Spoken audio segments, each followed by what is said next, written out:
Kembali lagi ya bersama dengan Sesi. Sebelum kita memulai pembelajaran kita hari ini, kita berdoa terlebih dahulu. Mari lipat tangannya, tutup matanya, dan sama-sama berdoa. Lord Jesus, thank you for your blessing to us. Now we are going to study. Please help us to understand the lessons. In the name of Jesus Christ we pray. Amen. Oke, kita akan lanjutkan lagi di pembelajaran kelima dan keenam ya. Coba perhatikan di halaman 63. Perhatikan di halaman 63. Di pembelajaran kelima, sudah disiapkan bukunya. Tuh. Dan itu ada gambar apa, ayo? Ada gambar ikan. Ya, kemarin juga kita belajar masih tentang ikan. Singgung. Jadi ikan itu berkembang biak dengan cara bertelur, ya kan? Kemudian dia ini bernafas menggunakan insang. Terus berenang pakai apa sih? Sirip, ya. Nah itu tuh ada bergerak menggunakan siripnya. Ikan dapat dijadikan sebagai sumber inspirasi para perajin dalam menggambar ikan bermotif hias. Nah, jadi ini artinya adalah kalau dalam gambar dekoratif ini namanya apa nih? Gambar dekoratif motif hewan ya. Ini kan hewan, kan hewan. Jadi ini namanya gambar dekoratif motif hewan. Oke, paham ya?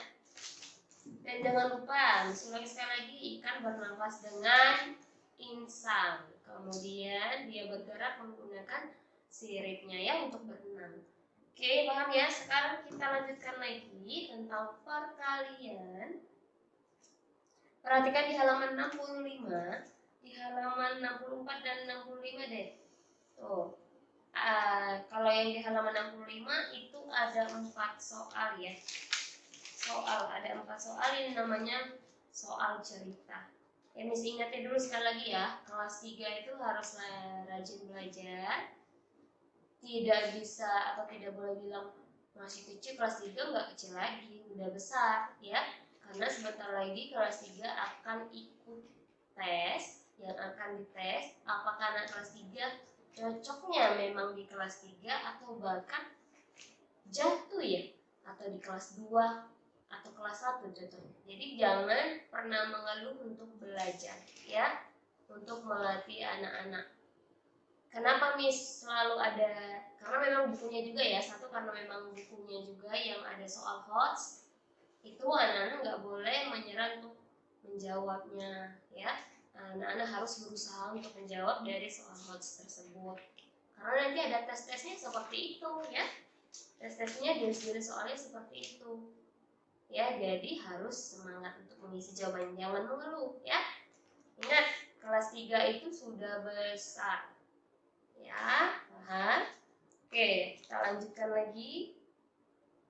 Kalau yang di halaman 64 ya, itu ada, perhatikan di halaman 64 ada contoh soal cerita, ada satu ya.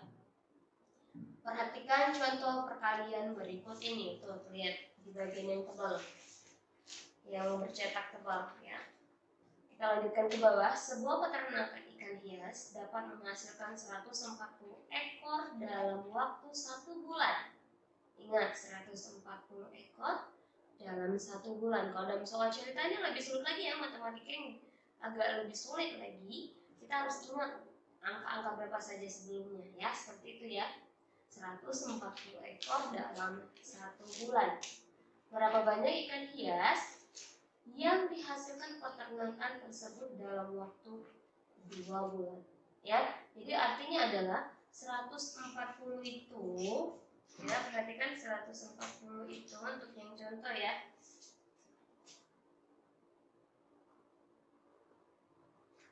140 ekor dalam 1 bulan. Ini kalau yang diminta dalam 2 bulan, artinya 140 ini kita kalikan 2.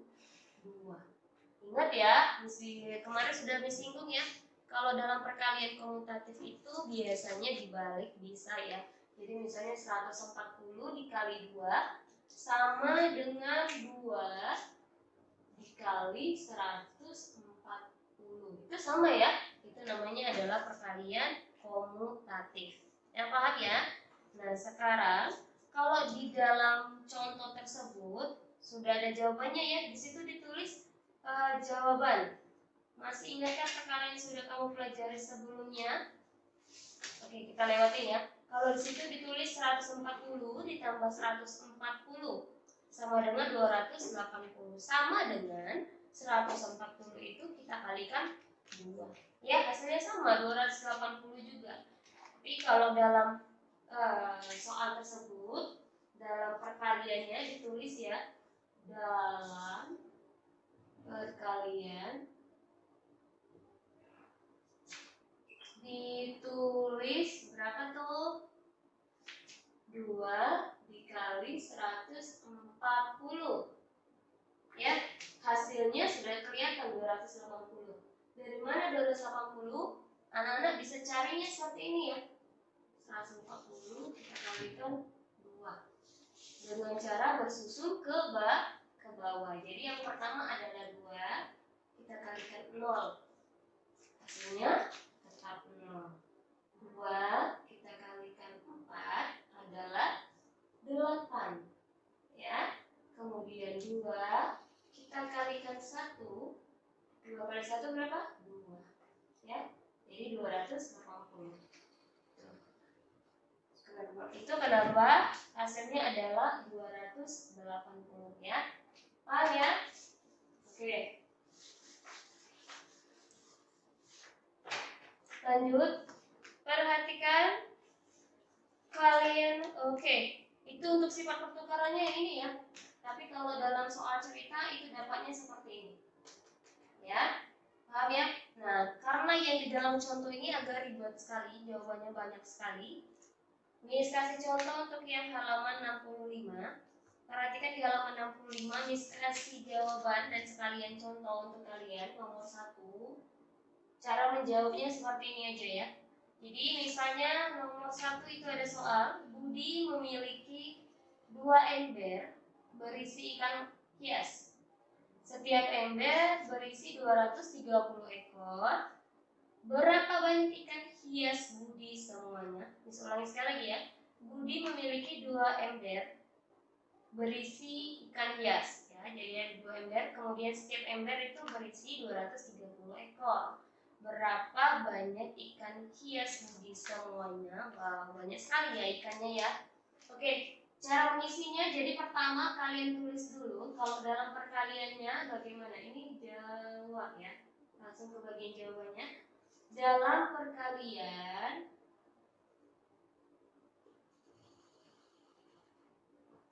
Dalam perkalian ditulis 2 dikali 230. 2-nya ini tadi karena 2 ember, 230 adalah jumlah 1 ember, jumlah ikan 1 ember. Jadi 2 dikali 230. Sama dengannya kita belum tahu ya. Boleh kita kosongin dulu. Nah, sekarang kita tulis dulu sifat pertukarannya. Sifat pertukaran. Ini sifat pertukaran dalam perkaliannya ya. Jadi yang tadi kan kita sudah dapat 2 dikali 230 sama dengan dibalik ya. Jadi 230 dikali 2. Itu adalah sifat pertukarannya seperti ini ya. Jadi cara jawabnya nanti seperti ini. Kemudian kita cari jawaban ini tadi berapa ya. Cara mencarinya kita tulis di bagian bawahnya. Sama ya, 2 dikali 230 sama 230 dikali 2 itu sama ya. Jadi untuk mempermudah kita tulis yang angka ratusannya itu 230 dikali 2 ya.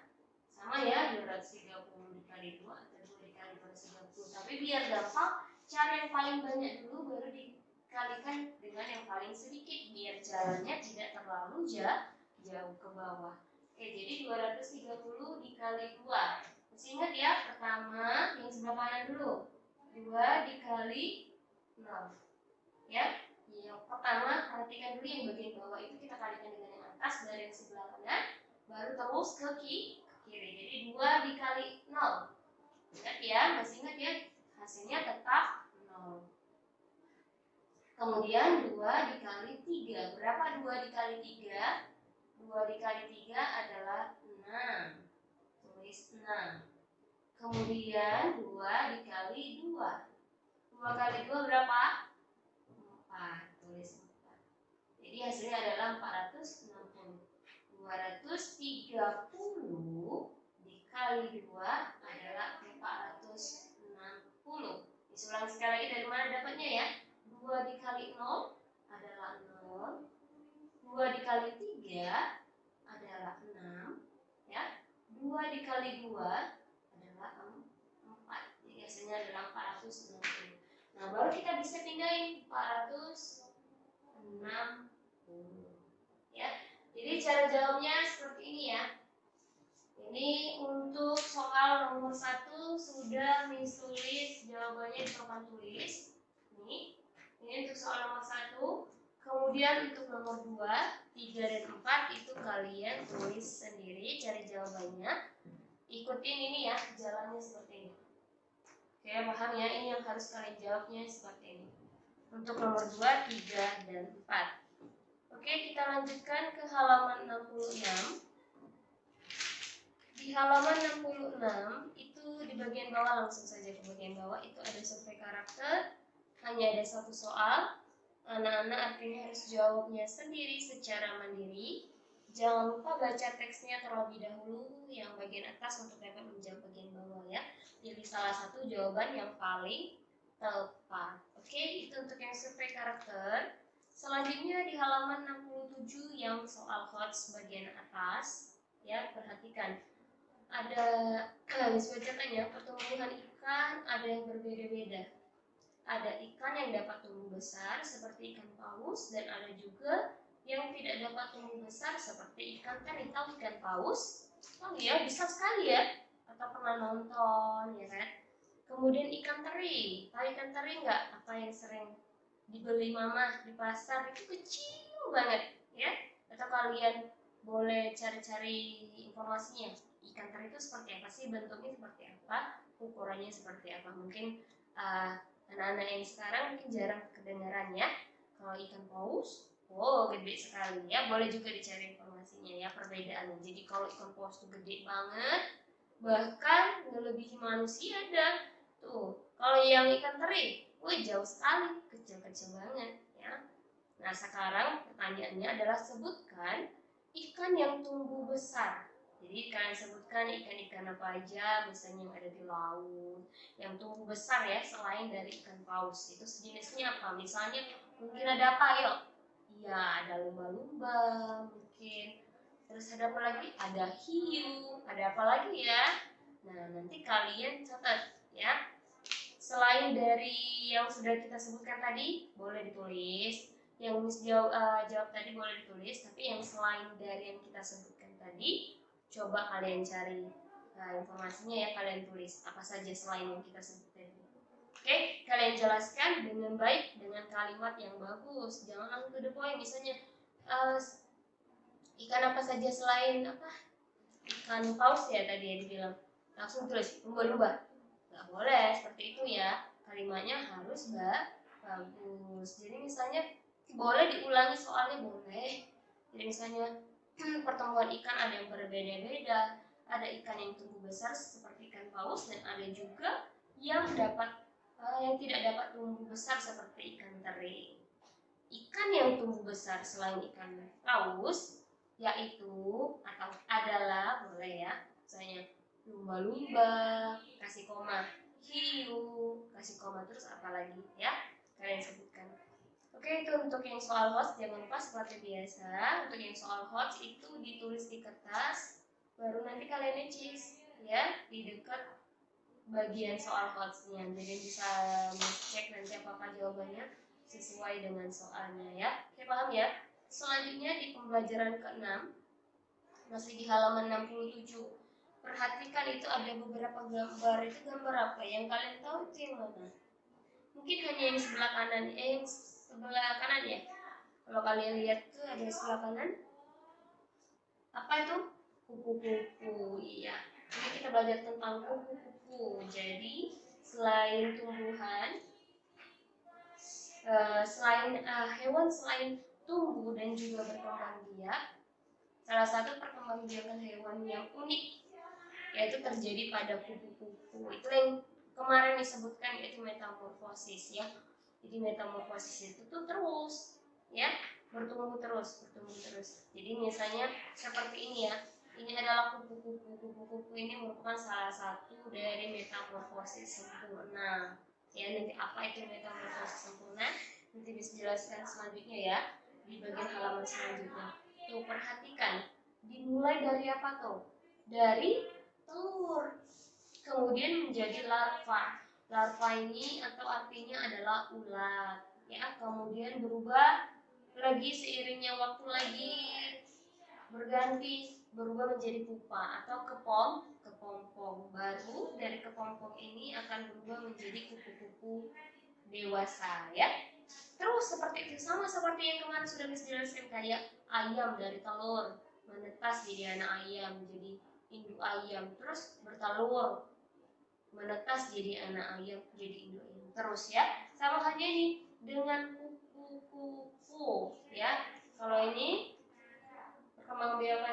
perkembangbiakan dari hewan kupu-kupu ini dari telur, larva atau ulat, kemudian menjadi pupa atau kepompong, baru menjadi tumbuh dewasa. Terus ya. Oke, selanjutnya perhatikan di halaman 68. Nah, di halaman 68 tadi kita sudah sebutkan ya, dimulai dari apa tahapannya. Tugas kalian di halaman 68 adalah menuliskan atau mengisi bagian berikut sesuai dengan ini kalimatnya salah ya, ada dengannya 2 kali. Jadi kalian sesuaikan, jadi kalian isi bagian berikut ini dengan tepat, ya itu maksudnya ya. Jadi tahap pertama tadi apa, tahap keduanya apa, ketiganya apa, keempatnya apa ya, kalian tulis sesuai dengan urutan yang tadi sudah disebutkan. Oke, lanjut ke halaman 69. Nah, langsung ke halaman 69, langsung di bagian bawah ya. Itu ada survei karakternya, perhatikan di situ ada survei karakter, ada 1 soal. Artinya kalian hanya disuruh untuk memilih salah satu jawaban yang menurut kalian paling tepat ya. Harus diisi secara mandiri. Kemudian terakhir itu ada soal HOTS ya. Ada soal HOTS itu dibacakan, kupu-kupu adalah hewan yang sangat indah karena memiliki sayap berwarna-warni dan sering dijumpai banyak orang. Kupu-kupu mengalami metamorfosis sempurna. Ya, tadi sudah disebutkan metamorfosis sempurna. Jelaskan apa yang dimaksud dengan metamorfosis sempurna. Jadi Miss bantu sedikit ya. Apa itu metamorfosis sempurna? Ya, jadi metamorfosis sempurna itu yaitu adalah merubah bentuknya ya. Nah, lihat perhatikan, merubah bentuk dari dan kemampuan makhluk hidup secara drastis atau merubah seutuhnya ya. Nah, perhatikan lagi, ini adalah metamorfosis, kembali lagi di halaman 67. Ini adalah metamorfosis dari kupu-kupu. Kenapa disebut dengan metamorfosis sempurna? Karena pada setiap pertumbuhannya, fase pertumbuhannya itu mengalami perubahan yang sangat drastis. Itulah kenapa disebut dengan metamorfosis sempurna. Karena metamorfosis sempurna itu adalah merubah bentuk atau kemampuan dari makhluk hidup tersebut secara drastis. Jadi merubah seutuhnya ya, seperti itu. Berbeda dengan misalnya pertumbuhan dari kecoa. Siapa yang tahu kecoa? Nah, kalau kecoa itu kan mungkin dia dari telur kemudian menetas menjadi kecoa, anak kecoa ya. Mungkin dari kayak bayinya, kemudian lebih besar sedikit kayak anak-anak kecoanya, kemudian tambah besar lagi menjadi kecoa yang dewasa, kemudian bertelur lagi. Tapi kan dari yang kecoa yang kecil, kemudian dia tumbuh lagi, tetap kayak kecoa lagi, cuman ukurannya bertambah besar, kemudian menjadi bentuk kecoa lagi, cuman bertambah besar lagi menjadi dewasa. itu merupakan, kalau kecoa merupakan salah satu dari metamorfosis tidak sempurna ya. Itu perbedaannya ya. Jadi kalau metamorfosis sempurna seperti kupu-kupu, tadi Miss sudah jelaskan kan? Tuh, ya, setiap fasenya itu pasti berbeda dari telur, larva, pupa, kemudian menjadi kupu-kupu dewasa. Beda ya, sangat berubah gitu ya. Dari sini menjadi telur, telur tiba-tiba menjadi ulat kayak gini kan berubah banget. Kemudian menjadi kepompong ya. Itulah disebut dengan bahwasanya kalau metamorfosis dari kupu-kupu ini merupakan metamorfosis sempurna. Jadi itu sudah Miss bantu ya. Apa itu metamorfosis sempurna? Jadi Miss ulangi lagi, metamorfosis sempurna yaitu merubah bentuk dan kemampuan makhluk hidup secara drastis ya, atau merubah seutuhnya ya. Tadi sudah Miss jelaskan panjang lebar dan Miss kasih contoh dari gambar metamorfosis kupu-kupu, dan perbedaannya juga sudah Miss jelaskan dengan metamorfosis misalnya tadi apa, kecoa ya, seperti itu ya. Jadi apa yang dimaksud dengan metamorfosis sempurna boleh kalian catat yang Miss sebutkan tadi, boleh juga ditambahi dengan informasi apa yang kalian dapatkan. Oke. Dan selanjutnya terakhir itu di halaman 70 sampai dengan 72 itu ada soal evaluasi yang harus kalian kerjakan ya. Untuk halaman 70 sampai 72 itu ada soal evaluasi, jangan lupa dikerjakan ya. Nanti kalau sudah selesai kirimkan ke Miss secara japri. Oke? Paham ya? Oke, sampai di situ pembelajaran kita hari ini. Kalau masih ada yang belum paham boleh tanyakan ke Miss, dan kita akhiri dengan berdoa. Mari lipat tangannya, tutup matanya, dan sama-sama berdoa. Lord Jesus, thank you for your blessing to our activities today. Now we are going to finish our study. Please help us to remember our lessons. In the name of Jesus Christ we pray. Amen. Tetap semangat ya, dan selamat belajar.